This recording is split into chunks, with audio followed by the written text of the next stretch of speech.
Mère Russie dramaturgie. Chapitre 8. Séquence de rêve de Charlie à Séoul, Corée du Sud, épisode 2, 16 avril 2021. Direction de la cible marquée non vers l'ouest, dont ils auraient su quelle était la bonne direction s'ils avaient lu la carte correctement. Nous avons marché, non pas tactiquement mais avec laxisme, sans observer aucune règle, réglementation ou restriction militaire. Les autres marchaient si près les uns des autres qu'une seule grenade à main aurait pu les éliminer tous. Au lieu de laisser de l'espace entre les membres de l'équipe, ils ont agi comme s'ils marchaient vers un terrain de camping pour faire griller des guimauves et raconter des histoires de fantômes une fois la nuit tombée. Ils ne se comportaient pas comme une tâche militaire chargée d'accomplir une mission du monde réel qui affecterait grandement ceux qui attendaient l'apparition des libérateurs. Nous avons marché pendant une trentaine de minutes avant que l'un des civils se soit plaint de l'odeur. Le chef nous a permis une pause d'environ 1 heure. 8 d'entre eux étaient assis étroitement ensemble et fumaient à la chaîne, parlant fort. À tout moment, les étincelles de leurs cigarettes pourraient déclencher un incendie de forêt. Personne ne semblait se soucier beaucoup de quoi que ce soit, en particulier en termes de couverture et de dissimulation, de mouvement des troupes, de discrétion ou de survie.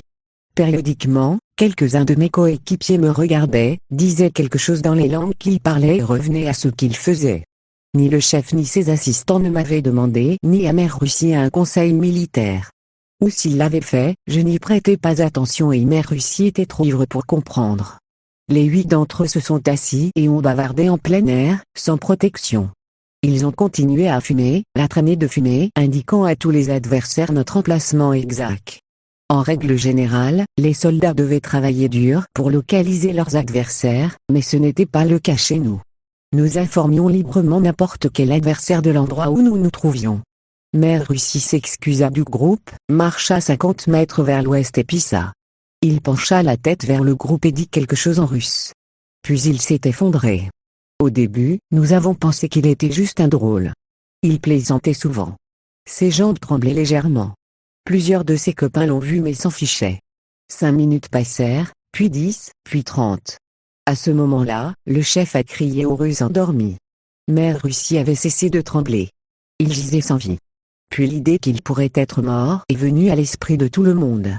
Nous sommes allés là-bas lentement, le chef, ses assistants et la moitié du groupe. J'étais quelque part au milieu et les autres étaient à l'arrière. Nous nous tenions dans une formation en fer à cheval. Mère Russie faisait face au sol. Il n'était pas tombé en arrière mais s'était plutôt effondré en avant. Ses bras et ses jambes étaient écartés sur ses côtés dans une position étrange. Il ne respirait pas. Une mousse blanchâtre effrayante coulait de sa bouche. Nous nous sommes tenus en silence et avons regardé. D'autres ont continué à fumer en chaîne. Le chef a poussé l'épaule gauche de Mère Russie à l'aide d'un bâton qu'elle avait trouvé à proximité. Pas de réponse. Le chef a ordonné à ses assistants de renvoyer Mère Russie. Ils ont refusé. Le chef s'est tourné vers les autres. Un par un, ils ont tous refusé. Le chef m'a dit quelque chose. Elle voulait que je l'aide à retourner Mère Russie. J'ai ramassé plusieurs branches du sol à proximité. Le chef et moi en avons glissé plusieurs sous la section médiane de Mère Russie pour le soulever et le retourner. Plusieurs autres, y compris les assistants, ont crié d'horreur en voyant les yeux incolores et le nez ensanglanté de Mère Russie. Soit Mère Russie avait été mordue par quelque chose de toxique, un cobra royal peut-être, soit il avait trop bu. Ou peut-être que le taux d'alcool dans sa circulation sanguine était si élevé que, mélangé à l'air toxique, il l'avait fait mourir rapidement. Nous nous sommes arrêtés et avons regardé le corps sans vie de Mère Russie sans but. Nous n'étions pas perdus dans nos pensées et ne ressentions aucune peine pour l'ivrogne. Au contraire, le chef était figé sur place, et nous sommes donc restés sur place aussi. Plusieurs heures se sont écoulées. Nous sommes restés dans la formation en fer à cheval, regardant les Russes décédés. Plusieurs heures se sont écoulées. Le soir est arrivé. L'obscurité commença à tomber et un vent froid passa. Le chef voulait que nous couvrions nos corps avec tout ce que nous pouvions trouver à proximité. Tous les 8, nous nous sommes dispersés pendant que nous allions chercher, revenant bientôt avec des brindilles, des branches, des feuilles et tout ce qui pouvait être transporté ou transporté.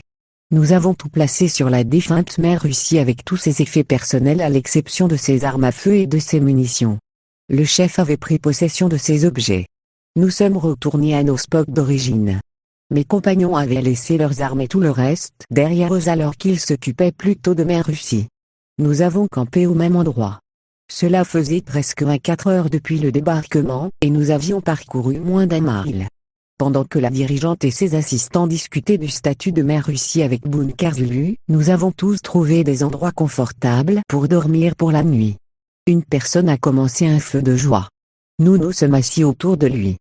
Tous les ennemis auraient notre emplacement à des kilomètres de distance. Notre bon tir était la seule lumière sur toute l'île rocheuse. Il n'y avait pas de garde. Nous avons tous les 8 dormi en même temps. Je suis resté éveillé aussi longtemps que j'ai pu, en maintenant un certain niveau d'étiquette militaire. J'ai pris la responsabilité de protéger les autres, jusqu'à ce que la somnolence prenne le dessus. Puis, un peu avant minuit, après avoir veillé à protéger les 7 autres, je me suis assoupi. Au début, j'ai cru rêver en entendant les cris des loups. Je rejetai le son et m'assoupissais à nouveau. Quelques minutes plus tard, les loups hurlèrent à nouveau, semblant plus proches qu'avant. Je me suis levé rapidement et j'ai scanné la zone. Le NVG attaché à mon arme à feu principale était inutile à moins que ce que je regardais soit à portée de main. Mère Russie dramaturgie. Chapitre 8. Séquence de rêve de Charlie et Séoul, Corée du Sud, épisode 2, 16 avril 2021. Direction de la cible marquée non vers l'ouest, dont ils auraient su quelle était la bonne direction s'ils avaient lu la carte correctement. Nous avons marché, non pas tactiquement mais avec laxisme, sans observer aucune règle, réglementation ou restriction militaire. Les autres marchaient si près les uns des autres qu'une seule grenade à main aurait pu les éliminer tous. Au lieu de laisser de l'espace entre les membres de l'équipe, ils ont agi comme s'ils marchaient vers un terrain de camping pour faire griller des guimauves et raconter des histoires de fantômes une fois la nuit tombée. Ils ne se comportaient pas comme une tâche militaire chargée d'accomplir une mission du monde réel qui affecterait grandement ceux qui attendaient l'apparition des libérateurs. Nous avons marché pendant une trentaine de minutes avant que l'un des civils se soit plaint de l'odeur. Le chef nous a permis une pause d'environ 1 heure. 8 d'entre eux étaient assis étroitement ensemble et fumaient à la chaîne, parlant fort. À tout moment, les étincelles de leurs cigarettes pourraient déclencher un incendie de forêt. Personne ne semblait se soucier beaucoup de quoi que ce soit, en particulier en termes de couverture et de dissimulation, de mouvement des troupes, de discrétion ou de survie. Périodiquement, quelques-uns de mes coéquipiers me regardaient, disaient quelque chose dans les langues qu'ils parlaient et revenaient à ce qu'ils faisaient. Ni le chef ni ses assistants ne m'avaient demandé ni à Mère Russie un conseil militaire. Ou s'ils l'avaient fait, je n'y prêtais pas attention et Mère Russie était trop ivre pour comprendre. Les 8 d'entre eux se sont assis et ont bavardé en plein air, sans protection. Ils ont continué à fumer, la traînée de fumée indiquant à tous les adversaires notre emplacement exact. En règle générale, les soldats devaient travailler dur pour localiser leurs adversaires, mais ce n'était pas le cas chez nous.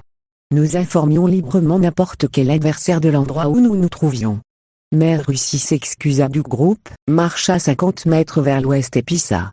Il pencha la tête vers le groupe et dit quelque chose en russe. Puis il s'est effondré. Au début, nous avons pensé qu'il était juste un drôle. Il plaisantait souvent. Ses jambes tremblaient légèrement. Plusieurs de ses copains l'ont vu mais s'en fichaient. 5 minutes passèrent, puis 10, puis 30. À ce moment-là, le chef a crié aux Russes endormis. Mère Russie avait cessé de trembler. Il gisait sans vie. Puis l'idée qu'il pourrait être mort est venue à l'esprit de tout le monde. Nous sommes allés là-bas lentement, le chef, ses assistants et la moitié du groupe.